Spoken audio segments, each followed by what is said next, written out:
Okay, so today what I want to do is I want to do a bit of a recap of yesterday. Not really a recap.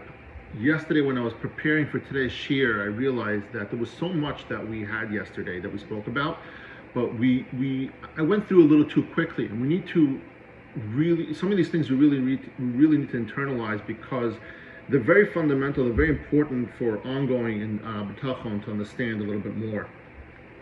So yesterday we were talking about the basic sustenance, and I said that Hashem promised that every person gains their basic sustenance, and we spoke about the idea that perhaps a wife and children have nothing to do with the hishtadlus of a husband, and that they have their own promise from Hashem. So the Rav Av says that a wife is not considered an extension of himself in regards to sustenance, not his wife and not his family. Reb Moshe Feinstein in the Igros Moshe says that in Masechtas Nida there's the word Zachar. He breaks down the word Zachar and he says Zachar means Zekar, or Zekar, one meal.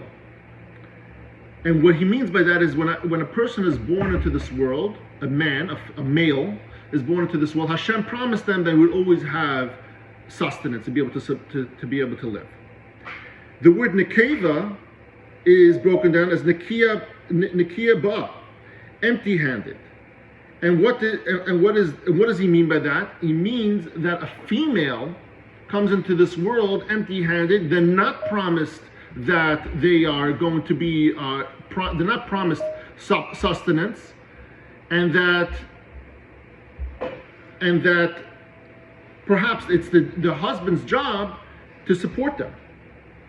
And we know in halacha, since a husband, according to halacha, must support his wife, therefore, if it's his obligation to support his wife halachically, then he's also guaranteed to be able to support her. Meaning that his basic sustenance in his ishtadlus, where he can have the bitachon and rely on Hashem, is not only for himself but also for his wife. The Tiferes Yaakov in Masechtas Chulin also says. He says over there how one should go about spending money for oneself versus spending money on his wife. So if now the bitachon that you have, we know that you're going to get the basic sustenance. So how do we go about that? The Tiferes Yaakov says that one should be careful to spend less on themselves and more on their wife. Why? Because even though the Rav Av, we learned yesterday, he said that we shouldn't be hoarding money for later on, and that is true. But when it comes to now that we understand that we have to support our wife as well, our children, Rav Av says the Tiferes Yaakov says that we should be mindful to spend less on ourselves personally, and so that we can splurge more on our wives, because it does say over there in Sfarim that when you do support your wife, it says that you're supposed to support her according to normal. What is norm of those times? So if norms of those times means that you feel that your wife needs a specific thing that is not considered basic sustenance, it might be considered a luxury, but if maybe in today's times it's considered normal, then you have to supply her with that. So the Tiferes Yaakov says, just be careful that when you do have that calculation in your mind that you're spending less on yourself and more on your wife, that you shouldn't go overboard, shouldn't start indulging in extras and extras, saying the whole time, this is the norm, this is what I have to do for my wife. Now, another point from yesterday, what we spoke about,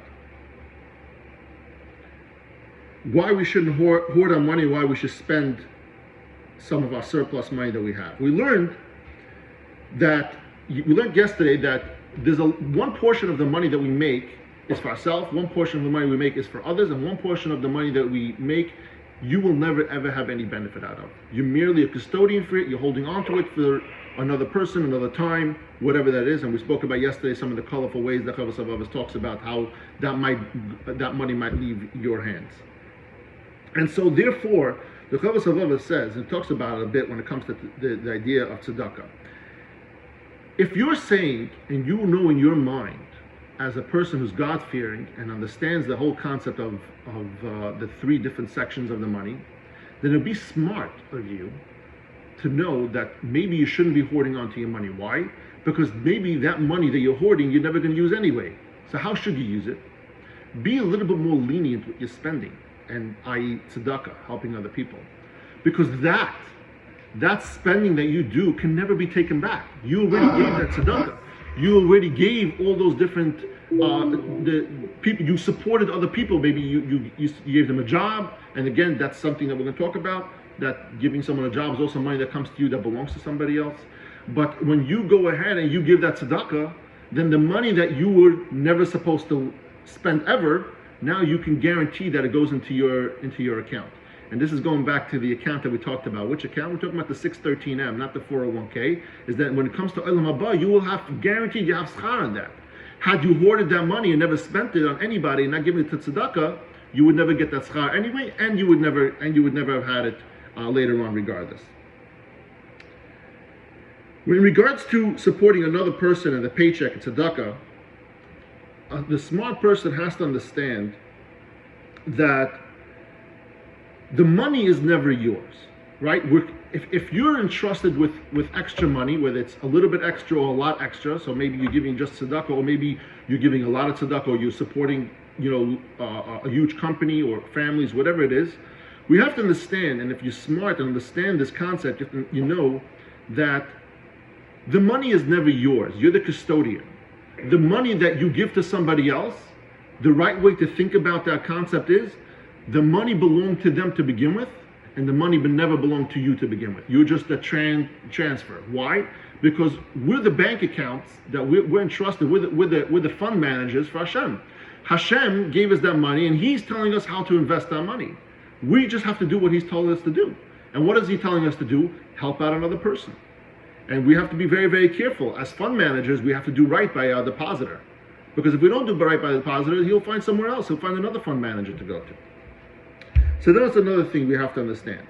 But one thing Hashem did say, that if you are entrusted with the money, and you do become my fund manager, and you do the right thing, what you will earn out of that is not just that your job is fulfilled, but you earn a lot of schus for that.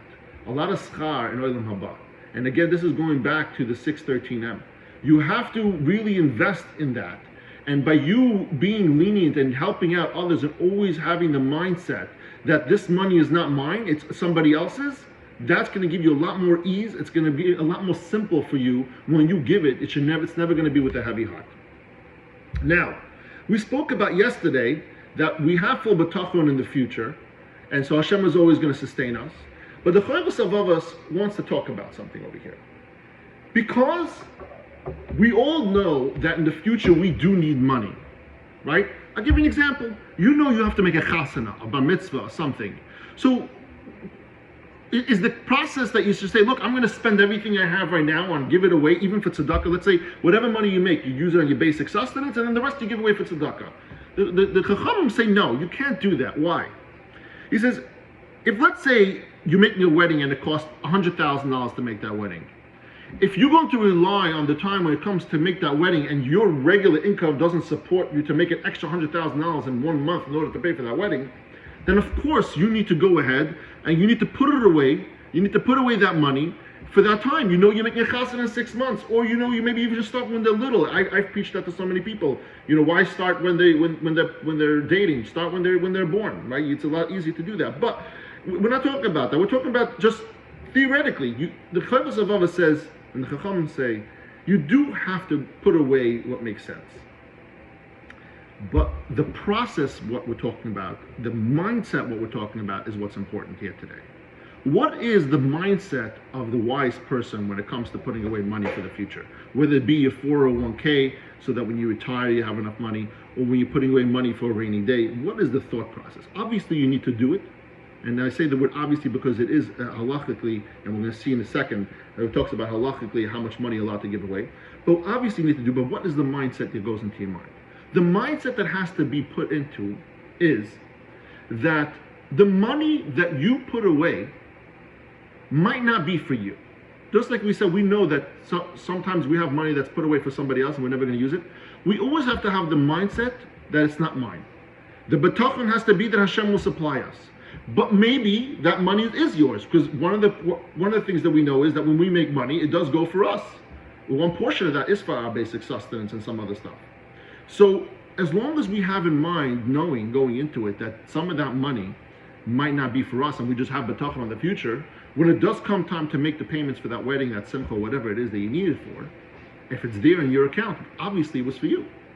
So we can't walk away willy-nilly and say, I'm going to spend everything, and even for tzedakah, and just rely on a nace later on.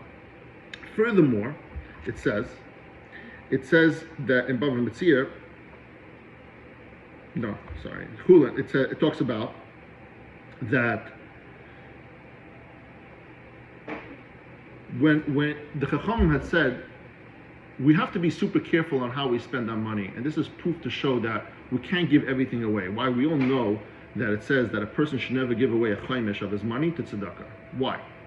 Because what happens is if you start giving away more than a fifth of your money to tzedakah, it starts eating into a lot of your reserves, and everyone has certain things that they need for every single day living and for the annual costs and all that fun stuff. And if you start giving away more than a chaimish, you are putting yourself in a position that you might wind up not having enough to sustain yourself, and not only the standards of living, but the things that you're obligated to do or maybe volunteer to do. And so we see from this that the way the Chachama put together the idea that you can't give away more than a chaimish is for that reason, is because we know that we have to put away for the future, and we have to be able to sustain ourselves. But going back to it and understanding, remember that the thought process over here has to be that what you have already doesn't necessarily mean it's yours. It's possible it's yours, but it doesn't necessarily mean it's yours. The Rav Av actually over here says a very, very, very strong point in how you should think of the difference between what you already have and the bitachon and what he's going to give you. He says over here on page 152, it says, "Ubitchona b'ma sheyesh b'yad olakim mitarpay v'kinyonay yoyse chazak mibitchona b'ma sheyesh b'yad mehem."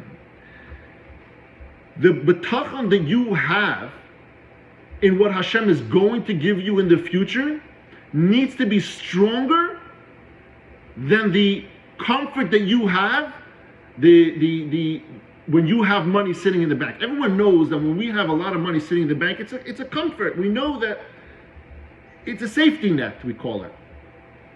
The wise person, when it comes to, in regards to bitachon, his bitachon in the future, that Hashem will give him what he needs in the future, needs to be so much greater than the security he has of the money sitting in his account.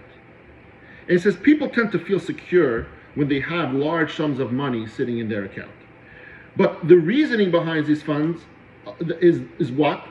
It's that it's already theirs. It says the smart person realizes that when he has a lot of money in his account, it's not his, and he has bitachon for the future. When he doesn't have any money in his account, he has bitachon for the future. The foolish person is the complete opposite. He thinks that when I have money in the account, it's already mine, and so I'm not worried about the future. And only when I don't have money in the account, that's when I'm starting to worry for the future. So we have to internalize the part that when we do have the money, it's not ours. We don't know if it's going to be kept in our bank accounts, but we have to understand that we still have to have that bitachon. The bitachon still has to sit with us every single day, that we will be kept whole for the future until death do us part. It is possible that a big portion of that money or some of that money is made for you as well. Maybe it's for that rainy day, maybe it's for your luxuries, maybe it's for other things. And obviously, a big portion of that is for your tzedakah, your voluntary stuff that you want to do to help out others. So I feel like this was very, very important before we get into talking tomorrow a bit, the misguided quest, the wealth of the sake of the honor. We're talking about tomorrow about how people amass money, not for the sake of money, but for the sake of honor on this world. So we have to internalize it, guys. Remember, it's super important to understand that the money that sits in our account is not ours.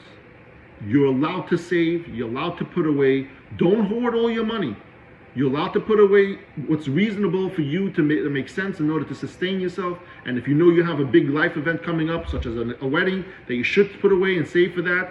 It means also that you should put away for your 401k, for your retirement. If push comes to shove, when you do retire and you don't need that money, okay, great. But you still have to do yours. And if Hashem means for that money to be for you when you retire, then it'll be there for you. You did the right thing over the last 40 years. But if Hashem meant for you that money to be for somebody else, you don't worry. Hashem is going to make sure that you survive. He's going to make sure you don't go hungry. He's going to make sure that you stay warm and you have a roof over your heads. Internalize that, guys. Remember that. What's in your pocket today isn't yours. It's not yours until you spend it. And there's only one way you can guarantee what it is yours, is if you give it for tzedakah. Because this moment that you give it for tzedakah, it goes from your 401k to your 613M up in Shemayim, and that's your zechus for when you go to Olam Haba. I love all of you.